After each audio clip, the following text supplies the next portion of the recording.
Session 214, Chapter 2, Verse 208.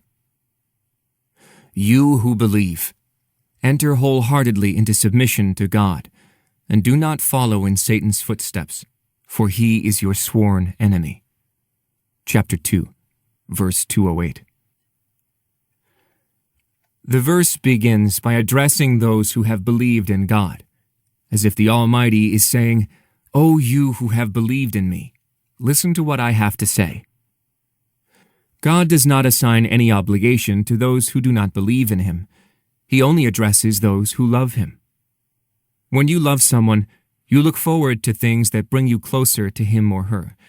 Thus, religious obligations are a pleasure for the one who loves God. God says, "You who believe, enter wholeheartedly into submission to God." The preposition into indicates that something is completely engulfed within something else. For example, you go into a building, or you get into serious trouble. Both examples show immersion with little chance of escape. Here is another example from the Quran. Pharaoh said, "How dare you believe in him before I have given you permission? This must be your master, the man who taught you witchcraft. I shall certainly cut off your alternate hands and feet, then crucify you into the trunks of palm trees. You will know for certain which of us has the fiercer and more lasting punishment." Chapter 20, Verse 71. Crucifixion is always done on something.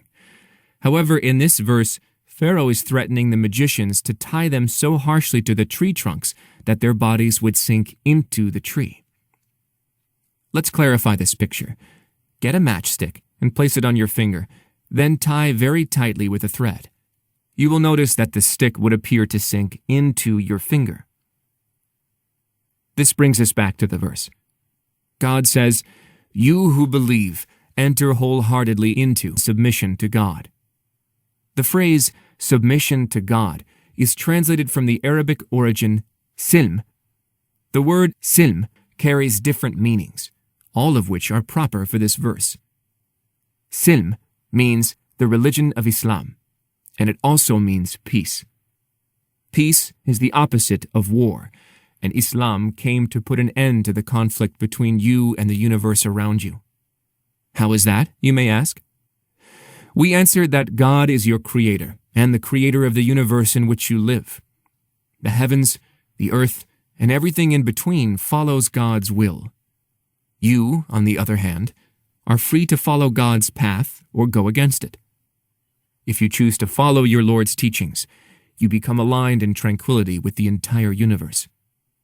This is truly the pinnacle of wisdom and sound judgment, because when you submit to Allah, you entrust your affairs to the all-wise who knows you best, the possessor of all strength, who does not treat unjustly, and the provider of provision and blessing. Moreover, when you adhere to God's teachings, everything around you rejoices. How? We answer that the plants, animals, and even inanimate objects that God created for your service follow God's will and exalt Him. So when you follow God's will and exalt Him too, you become in harmony with everything around you. Even your own body, hands, legs, and tongue that God has subjected to your will celebrate. Let's clarify this point further. Your tongue, for example, will follow whatever order you give it. It can happily proclaim that there is no God but Allah and Muhammad is His messenger.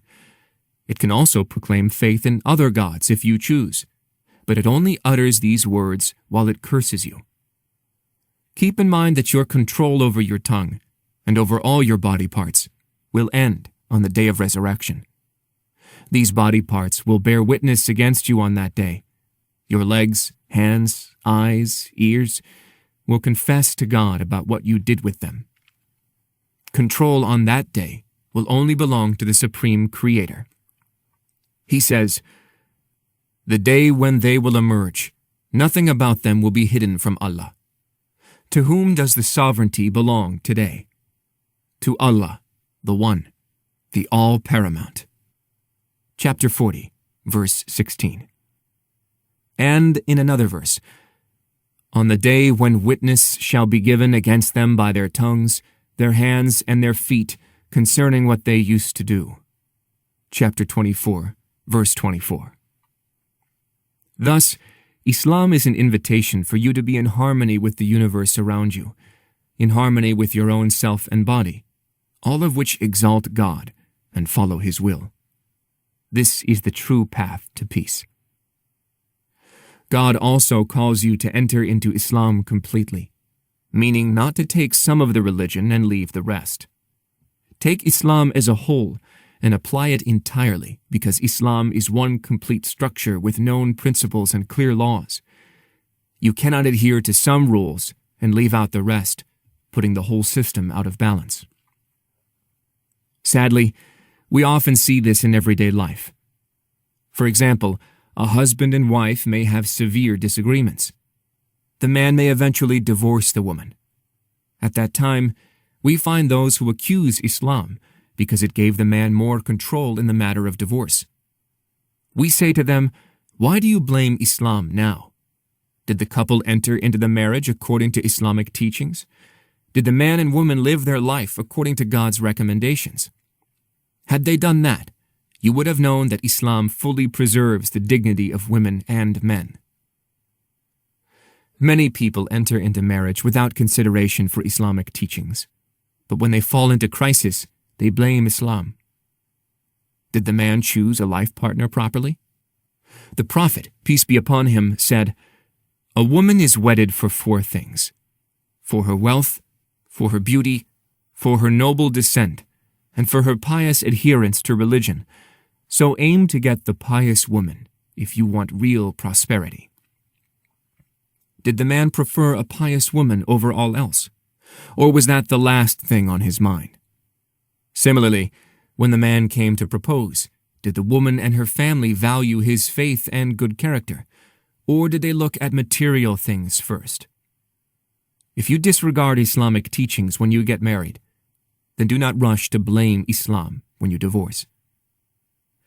Allah is inviting you to enter wholeheartedly into submission to God and to live life by the high standards of faith. When you do, you bring the entire universe to your side. You will have inner peace and love. Otherwise, the natural forces within yourself will be at war with one another and with the universe around you. Your whims and desires drive you to chase after life, money, and the opposite sex, causing friction, stress, and unhappiness. God says, "Had truth been subject to their whims, the heavens and the earth and all those within them would have gone to ruin. In fact, we had sent them their reminder, but they turned away from good advice." Chapter 23, verse 71.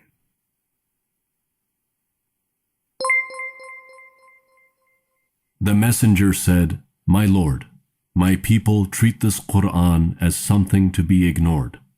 Chapter 25, verse 30. Do not abandon God's book.